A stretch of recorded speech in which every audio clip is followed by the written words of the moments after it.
Bienvenidos nuevamente a Ellas Hoy en France 24. En tiempos de pandemia, miles viven en aislamiento y eso cambia las dinámicas de convivencia, por lo que las parejas confinadas en casa también adaptan su modo de vida. En ese contexto, algunos se han aventurado a prever un baby boom. Hay quienes creen que en 9 meses desde el inicio de la pandemia veremos un aumento en las tasas de natalidad, tal y como sucedió después de la Segunda Guerra Mundial. Pero el contexto actual es muy diferente y la sexualidad no siempre es sinónimo de reproducción. Analizaremos las perspectivas con una experta invitada. ¿Nacerán más bebés que antes en diciembre y en enero? La pregunta ha surgido en medio de condiciones de vida enrarecidas que han limitado las interacciones al interior de los hogares. ¿Habrá baby boom? Veamos. El término baby boom se acotó para describir el fenómeno del aumento de nacimientos en algunas regiones del mundo tras la Segunda Guerra Mundial. ¿Pero pasará ahora, en tiempos de pandemia, lo mismo? La situación al interior de cada hogar y de las parejas heterosexuales depende de múltiples factores, como el estatus económico, la ubicación demográfica, el nivel educativo o la situación de derechos humanos. Solo un factor se repite en todos los casos: el confinamiento tiene a las parejas compartiendo más tiempo y más espacio. El aislamiento también redujo el abanico de actividades y eso llevó a algunos a creer que los encuentros sexuales aumentarían, dando cabida a más nacimientos. Pero más tiempo en casa no necesariamente lleva a más interacción sexual, y más sexo tampoco implica más embarazos.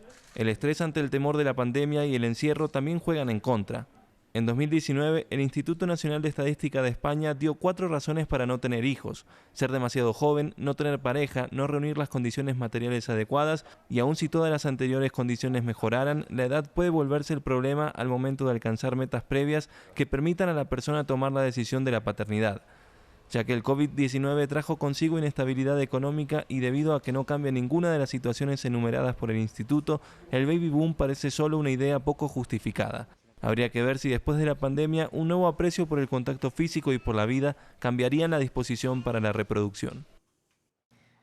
Para hablar de los pronósticos está con nosotros desde la capital argentina Karina Felitti. Ella es historiadora especializada en género y sexualidad. Además, es investigadora del Consejo Nacional de Investigaciones Científicas y Técnicas de la Argentina.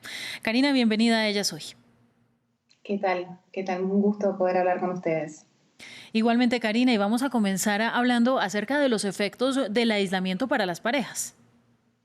Bueno, esto hay que situarlo en diferentes contextos, ¿no? Según la clase social, según el momento económico que están viviendo estas parejas, también según sus acuerdos previos, si eran parejas monogámicas o no lo eran, ya sea de algo planteado o no, si tienen hijos, hijas. Esto va dando un mapa bastante más diverso sobre cómo se está viviendo este aislamiento social preventivo en cada hogar. Claro, en ese sentido también hace un cambio muy claro el tema de la sexualidad y cómo se empieza a manejar. No es lo mismo la anticoncepción, por ejemplo, en una pareja que vive en un contexto en el que ha recibido educación, en el que tiene acceso a los anticonceptivos, dinero para comprarlos, o una pareja o familia que no tiene estas mismas condiciones. Exacto, que no ha tenido quizás educación sexual integral o acceso a la información, que en este contexto quizás tiene miedo de acercarse a un centro de salud. En la Argentina el servicio de salud sexual está funcionando, se considera que el acceso a anticonceptivos y a interrupciones legales del embarazo son servicios de salud esenciales. Hay un teléfono al que se puede llamar, que es 0800-222-3444, y allí se deriva, según la región, a prestadores de estos servicios, pero aún así hay muchas personas que pueden sentir temor al contagio, o también por estar solicitando estas prestaciones que siempre están en un margen de ambigüedad: cuál es legal, cuál no, a qué se puede acceder y a qué no.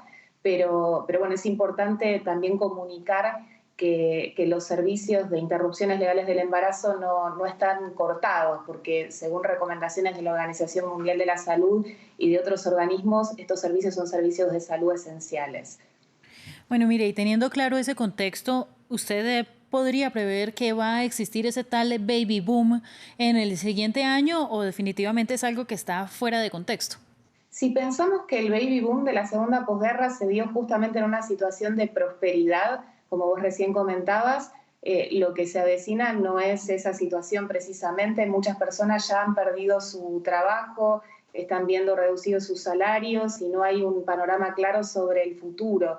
De modo que las decisiones sobre tener hijos quizás sea también una apuesta a un futuro mejor, pero no parecen entrar dentro de lo racional. También sabemos que muchas veces las decisiones reproductivas no tienen que ver con la racionalidad, de modo que es un poco difícil anticiparse, pero sí es claro que el contexto del baby boom de la segunda posguerra era un contexto favorable para pensar una familia y para pensar en tener una propiedad y poder darle educación a los hijos. Esto pareciera ser bastante diferente ahora. Bueno, para citar un ejemplo, a propósito de lo que usted dice, el Instituto Nacional de Estadística de España estableció que hay 4 razones por las que en la actualidad, en condiciones normales, las parejas no quieren tener hijos. La primera, ser demasiado jóvenes. La segunda, no tener pareja o no reunir las condiciones materiales adecuadas. Y finalmente, cuando esta persona logra tener una pareja estable, una vivienda, un empleo y las ganas de tener hijos, pues ya están en una edad muy avanzada o no la más apta probablemente para la maternidad o la paternidad. Entonces, estos factores realmente no se solucionan con esta pandemia que estamos viviendo y usted lo reitera.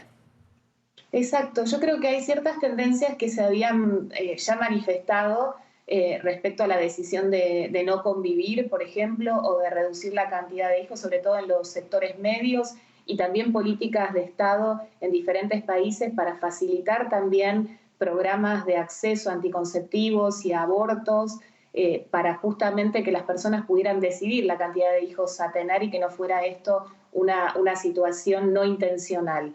De modo que este contexto quizás profundiza esa tendencia, pero también nos deja la pregunta sobre cómo van a ser las relaciones sexoafectivas en el futuro cuando la idea de tener relaciones sexuales con un desconocido o una desconocida aparece ligada al temor al contagio, ¿no? y a tener una enfermedad y a no saber si se va a salir o no de esa enfermedad. De modo que hay todo un mercado de lo erótico, como eran las cenas románticas, las escapadas románticas, que pareciera estar un poco en suspenso y no se sabe hasta cuándo, ¿no? O sea, esta idea de la cita en un restaurante, conocer a alguien en el espacio público, las aplicaciones de cita están cambiando, está la posibilidad hoy de tener contactos con personas que viven en otros países, ya que si no puedo encontrarme tampoco con alguien que vive cerca, bueno, es lo mismo para tener un chat erótico o hacer alguna práctica de sexting, comunicarme con alguien que vive en otro continente,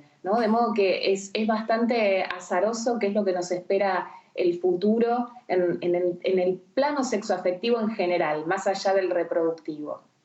Bueno, y como este es un programa dedicado especialmente a las mujeres, quisiera preguntarle por la anatomía precisamente del género femenino.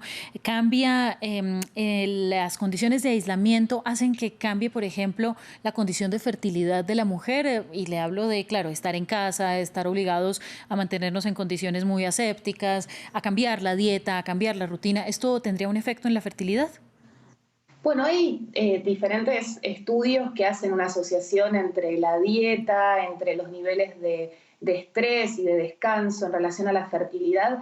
Yo creo que puede llegar a haber un mayor registro del ciclo menstrual, que esto tiene obviamente un efecto en la reproducción, al estar más en contacto con una misma y poder hacer un registro un poco más personal, más allá de lo que marca un calendario o de la información general que se transmite sobre cuáles son los días fértiles o no. Me parece que una buena formación en este tema, y para esto el feminismo está brindando información por redes sociales sobre placer, autoplacer, masturbación, conocimiento del cuerpo. Creo que quienes tienen acceso a esta información, que de nuevo son en general mujeres de clase media, quizás puedan aprovechar este tiempo de aislamiento, si las condiciones se lo permiten, si sus hijos o hijas dejan que tengan estos espacios más privados,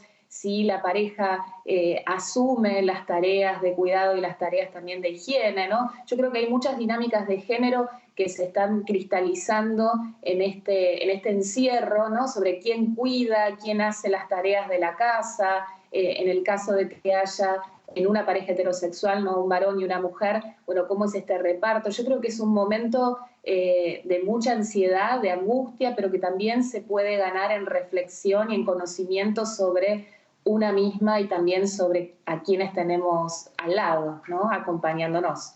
Bueno, ya estamos llegando al final del programa, pero para finalizar, hay una parte entonces que tiene que ver con el estado físico de la mujer, pero también está este estado mental. ¿Cuál es el mindset hoy en día de la mujer respecto a la maternidad? ¿Cómo lo ve usted? Y porque además, en la actualidad, a diferencia, por ejemplo, de los tiempos de posguerra, más sexo no necesariamente tiene que significar más reproducción o más bebés.